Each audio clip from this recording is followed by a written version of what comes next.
जय हिंद दोस्तों, कैसे हैं आप सभी। चलिए दोस्तों स्टार्ट करते हैं RRB group D class number 3।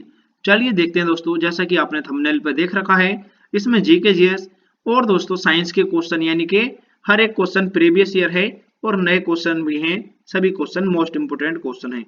चलिए देखते हैं दोस्तों कैसे क्वेश्चन पूछे जाते हैं ग्रुप डी में। चलिए आज की क्लास का पहला क्वेश्चन है, सीब ट्यूब और सहकोशिकाओं मुख्य रूप से डैश के संचरण के लिए उत्तरदायी होती हैं। बताएं सभी साथी, इनमें से किसके लिए उत्तरदायी होती हैं। ये होती है दोस्तों यानी कि पौधों में भोजन के लिए। ऑप्शन नंबर सी ठीक है। नेक्स्ट क्वेश्चन है, डैश के जमाव के कारण दृढ़ ऊतक की कोशिका भित्तियां मोटी होती हैं। बताएं सभी साथी, किसके जमाव के कारण होती हैं। चलिए दोस्तों राइट आंसर हो जाएगा इसका यानी कि लिग्नन के कारण होती हैं। ऑप्शन नंबर ए ठीक है। नेक्स्ट क्वेश्चन है, निम्नलिखित में से कौन सा विकल्प तने और जड़ों के शीर्ष पर पाया जाता है। बताएं सभी साथी, कौन सा विकल्प पाया जाता है। चलिए दोस्तों राइट आंसर हो जाएगा इसका, ये पाया जाता है शीर्ष भिज्योतक, शीर विभिज्योतक। ऑप्शन नंबर ए ठीक है। अगला क्वेश्चन है, निम्न में से किस ऊतक में कठोर कोशिका भित्ति पाई जाती है। बताएं सभी साथी, किस ऊतक में पाई जाती है।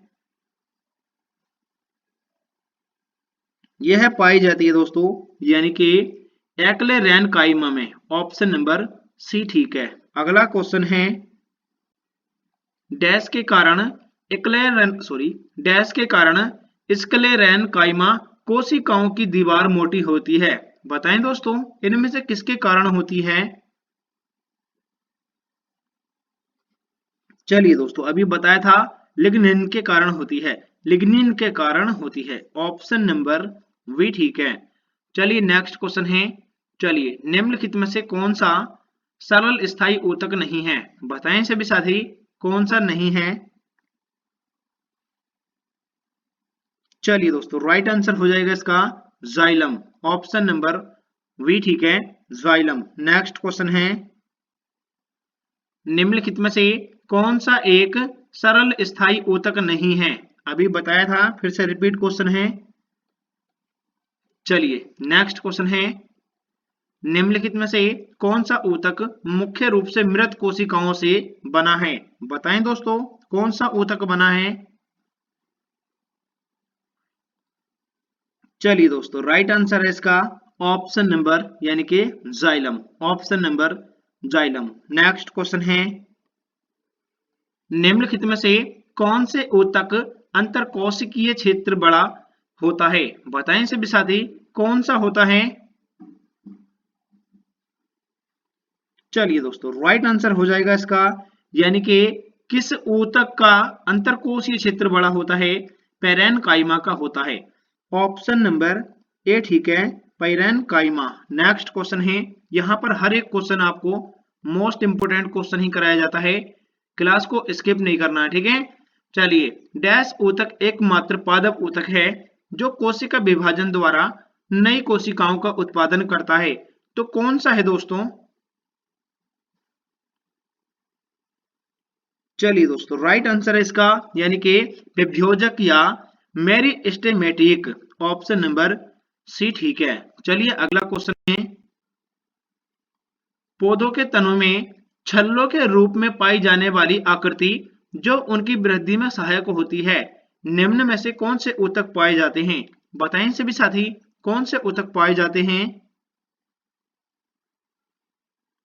चलिए दोस्तों राइट आंसर हो जाएगा इसका यानी कि लैटरल मेरिस्टेमेटिक ऊतक पाए जाते हैं। ऑप्शन नंबर ए ठीक है। चलिए अगला क्वेश्चन है, क्वेश्चन नंबर 42, निम्नलिखित में से कौन सा ऊतक जड़ों से खाद्य पदार्थों का परिसंचरण करता है। बताएं सभी साथी, कौन सा ऊतक है। चलिए दोस्तों राइट आंसर हो जाएगा इसका यानी कि जाइलम। ऑप्शन नंबर जाइलम ठीक है। चलिए नेक्स्ट क्वेश्चन है, डैश ऊतक की कोशिकाएं अलग अलग प्रकार के स्थायी ऊतक बनाने के लिए पृथक होती हैं। बताएं सभी साथी कौन सी होती हैं? चलिए बताते हैं। राइट आंसर हो जाएगा इसका, जल्दी से बताएं सभी साथी, यानी कि विभज्योतक। ठीक है, विभज्योतक ऑप्शन नंबर सी ठीक है। नेक्स्ट क्वेश्चन है कोलेनकाइमा। कोलेनकाइमा ऊतक की कोशिकाएं डैश से कोनों पर मोटी हो जाती हैं। बताएं सभी साथी, यानी किससे हो जाती हैं? चलिए दोस्तों, राइट आंसर हो जाएगा इसका, यानी कि सेल्यूलोज और पैक्टिकन। ऑप्शन नंबर सेल्यूलोज और पैक्टिन। ठीक है, ऑप्शन नंबर सी ठीक है। नेक्स्ट क्वेश्चन है रूट रूट टिप या सूट टिप में कौन सा ऊतक पाया जाता है? बताएं सभी साथी, कौन सा ऊतक पाया जाता है? चलिए दोस्तों, राइट आंसर हो जाएगा इसका, इसमें पाया जाता है विभज्योतक ऊतक। ऑप्शन नंबर डी ठीक है। चलिए नेक्स्ट क्वेश्चन है डैश के कारण जड़ तथा तने के घेरे इसमें वृद्धि होती है। किसके कारण होती है? चलिए दोस्तों, राइट आंसर हो जाएगा इसका, यानी कि यह होती है दोस्तों पार्श्व विभज्योतक के कारण होती है। पार्श्व विभज्योतक के कारण होती है। ठीक है, चलिए नेक्स्ट क्वेश्चन है तने या जड़ का घेरा किसके कारण बढ़ता है? बताएं सभी साथी, किसके कारण बढ़ता है? तो यह बढ़ता है दोस्तों पार्श्व विभज्योतक के कारण बढ़ता है। ठीक है, अभी बता दिया था। चलिए नेक्स्ट क्वेश्चन है अग्रस्त मेरिस्टेम। अग्रस्त मेरिस्टेम डैश के शीर्ष पर पाया जाता है। बताएं दोस्तों, किसके शीर्ष पर पाया जाता है? तना और जड़े, ठीक है, इनके शीर्ष पर पाया जाता है अग्रस्त मेरिस्टेम। नेक्स्ट क्वेश्चन है एरियोलर ऊतक अंगों के डैश स्थान पर भरता है, डैश अंगों को सहारा देता है और ऊतकों की मरम्मत करता है। तो मतलब कैसे? बताएं सभी साथी, कैसे करता है ये? चलिए दोस्तों, राइट आंसर हो जाएगा इसका, यानी कि एरियोलर ऊतक अंगों के अंदर के स्थान भरता है, आंतरिक अंगों को सहारा देता है और ऊतकों की मरम्मत करता है। राइट आंसर इसका ऑप्शन नंबर ए। डैश की कोशिकाएं मृत होती हैं। बताएं सभी साथी, इनमें से किसकी कोशिकाएं मृत होती हैं?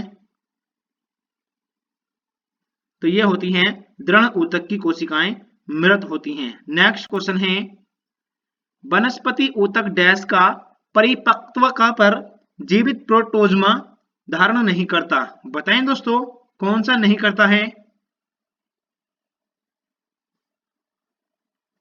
चलिए दोस्तों, राइट आंसर हो जाएगा इसका, यानी कि वनस्पति ऊतक का दृढ़ ऊतक परिपक्वता पर जीवित प्रोटोप्लाज्मा धारण नहीं करता। ऑप्शन नंबर दृढ़ ऊतक ठीक है। नेक्स्ट क्वेश्चन है अंतर्वैसी विभज्योतक पाए जाते हैं।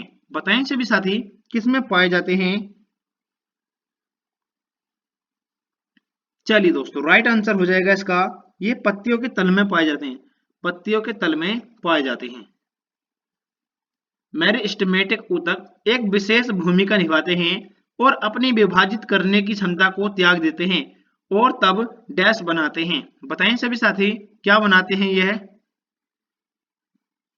तो यह है दोस्तों स्थायी ऊतक बनाते हैं। पौधे में उस ऊतक का नाम क्या है जो जड़ों से पौधों के अन्य हिस्सों में पानी और खनिज पहुंचाता है? तो क्या नाम है उसका? इसे बोलते हैं दोस्तों जाइलम। क्या बोलते हैं? जाइलम कहा जाता है। निम्नलिखित में से कौन सा ऊतक युग्म संवहनी बंडल का गठन करता है? बताएं सभी साथी, कौन सा करता है? चलिए दोस्तों, राइट आंसर हो जाएगा जाइलम और फ्लोएम। जाइलम और फ्लोएम, ऑप्शन नंबर बी ठीक है। चलिए नेक्स्ट क्वेश्चन है डैश एक जटिल स्थायी ऊतक है। तो बताएं दोस्तों, कौन सा है? तो यह है दोस्तों जाइलम एक जटिल स्थायी ऊतक है। ऑप्शन नंबर ए ठीक है। चलिए नेक्स्ट क्वेश्चन है, डैश सामान्य स्थायी ऊतक नहीं है। बताएं दोस्तों कौन सा नहीं है। तो यह हो जाएगा दोस्तों जाइलम। ऑप्शन नंबर डी ठीक है। चलिए अगला क्वेश्चन है, साधारण स्थायी ऊतकों के 3 प्रकार हैं।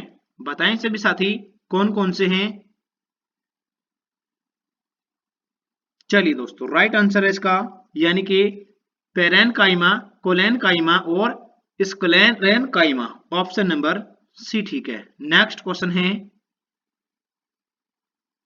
किस प्रकार के ऊतक में एक समान कार्य करने वाली विभिन्न प्रकार की कोशिकाएं होती हैं। तो कौन से मतलब किस प्रकार के ऊतक में होती हैं। तो ये होती है दोस्तों जटिल ऊतक। ऑप्शन नंबर वी ठीक है। पादप कोशिका भित्ति किससे बनी होती है। तो दोस्तों पादप कोशिका भित्ति किससे बनी होती है। चलिए दोस्तों राइट आंसर हो जाएगा इसका यानी कि सेलुलोज और पैक्टिकन से बनी होती है। ऑप्शन नंबर पैक्टिन से ठीक है। ऑप्शन नंबर ए ठीक है। तो दोस्तों कैसी लगी क्लास कमेंट करके जरूर बताना है। 3 के टारगेट को पूरा करवा दीजिए सभी साथी। चैनल को सब्सक्राइब कर लीजिए। चलिए मिलते हैं अगली क्लास में। जय हिंद दोस्तों।